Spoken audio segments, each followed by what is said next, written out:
Welcome back to guys. स्वागत है आपका फिर से एक नए वीडियो में। गाइस कुछ समय पहले मैंने एक वीडियो बनाया था जहां पर कैजुअल वर्कर्स, अस्थायी कर्मचारी और कॉन्ट्रैक्ट वर्कर्स जो कि ठेकेदारी पर काम करते हैं उनके बारे में पूरी विस्तृत जानकारी आपको बताई थी। आज उसी से रिलेटेड एक अपडेट निकल कर आई है जो 27 सितंबर 2025 की अपडेट है, जहां पर जो कैजुअल वर्कर्स है और कॉन्ट्रैक्ट वर्कर्स है जो कि अस्थायी कर्मचारी और ठेकेदारी पर काम करने वाले जो भी वर्कर्स है उनको 3000 ऐसे वर्कर्स जिनकी सैलरी काफी टाइम से पेंडिंग है उनके बारे में सरकार यहाँ पर क्या कर रही है, बीएसएनएल ईयू क्या कर रही है, को ये सैलरी मिलेगी या फिर नहीं, कितनी सैलरी बाकी है, कैसे सैलरी बाकी रह गई, बकाया कैसे रह गया, सारी जानकारी आज इस वीडियो में आपको बताने वाला हूं। तो 27 सितंबर 2025 की इस न्यूज में जो भी जानकारी है विद डिटेल विद एग्जांपल आपको बताऊंगा। तो चैनल पर नए हो तो सब्सक्राइब करें। मेरा नाम है सुनील विश्वकर्मा। जानकारी यूजफुल लगे तो एक लाइक करके जरूर जाना। चलिए गाइस बढ़ाते हैं वीडियो को आगे। देखिए गाइस स्पष्ट है 27 सितंबर 2025 की न्यूज। पहले आपको अपडेट बता देता हूं क्या अपडेट, उसके बाद उसको विद डिटेल विद एग्जांपल समझते हैं, ठीक है, एक्सप्लेन करूंगा। न्यूज है DA arrears for casual labours pending, ठीक है। GS BSNL EU had written a letter to the director HR for earlier payment, ठीक है। इसके ये पूरा न्यूज का सार है। अब इसको मैं पूरा डिटेल तरीके से बताऊंगा कि क्या न्यूज आई है, ठीक है। अब डीए का बकाया जो पेंडिंग है वो देख लेते हैं।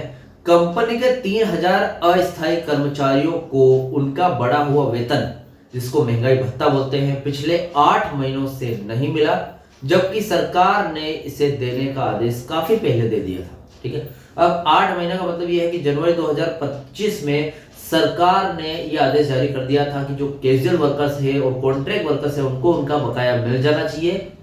अब यहाँ पर देखिए बहुत सारे कैजुअल वर्कर्स है और कॉन्ट्रैक्ट वर्कर्स है जो कि सिर्फ जब काम हो तब आते हैं और फिर निकल जाते हैं, ठीक है।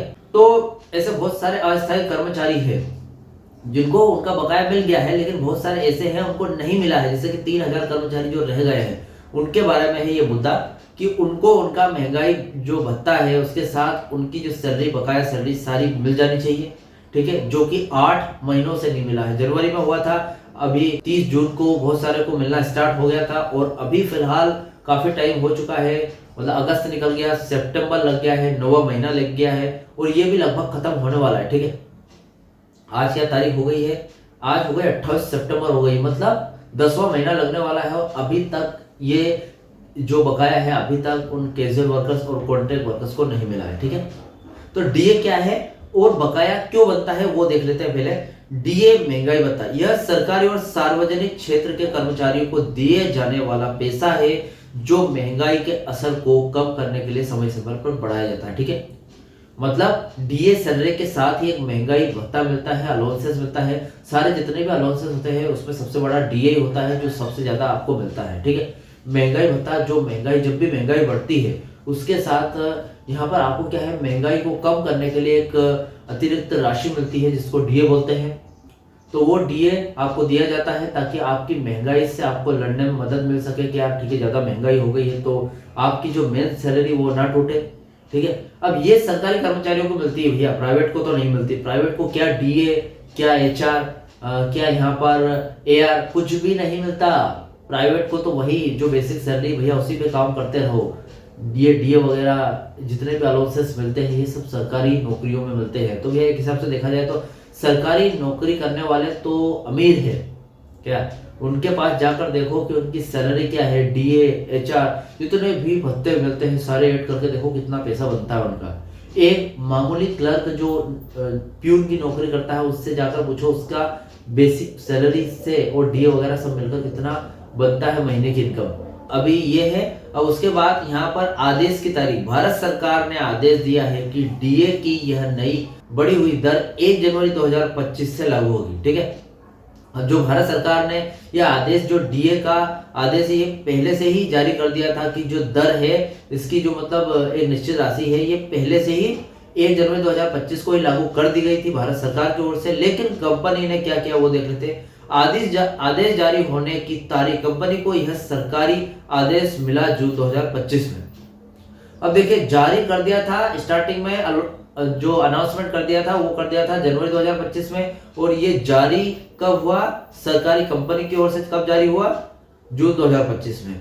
तो बकाया क्या बना वो देख लेते हैं। चूंकि डीए तो 1 जनवरी से लागू हो गया था, लेकिन कंपनी ने इसे जून के बाद ही देना शुरू किया, या फिर अभी तक बहुत सारे कर्मचारियों को नहीं मिला, इसलिए जनवरी से लेकर उस महीने तक, जो कि अगस्त तक की बात है, जून जुलाई अगस्त तक का जो बड़ा हुआ पैसा कर्मचारियों को नहीं मिला है, वह सारा पैसा बकाया एरियर्स कहलाता है। ठीक है, अब वही बात हो गई कि यार जनवरी में यहाँ पर अनाउंस हो गया था, अब जब जारी किया गया इसको तो जून में जारी किया गया। अब जून में जारी हुआ तो जो इसके बीच का जो पैसा था जनवरी और अगस्त के बीच का, वो बकाया में आ गया है। अब बकाया उनको मिलना बहुत जरूरी है, जो कि कंपनी लगातार डिले करती जा रही है। जान लेते हैं किन किन लोगों पर इसका असर पड़ सकता है। लगभग 3000 ऐसे कर्मचारी, अनियमित कर्मचारी है, जो यानी कि ठेके पर काम करने वाले कर्मचारी या फिर अस्थायी रूप से काम करने वाले कर्मचारी। तो भैया जो ठेकेदारी पर काम करते हैं और अस्थायी रूप से काम करते हैं, जैसे कि उनका कोई स्थायी परमानेंट नहीं होते हैं,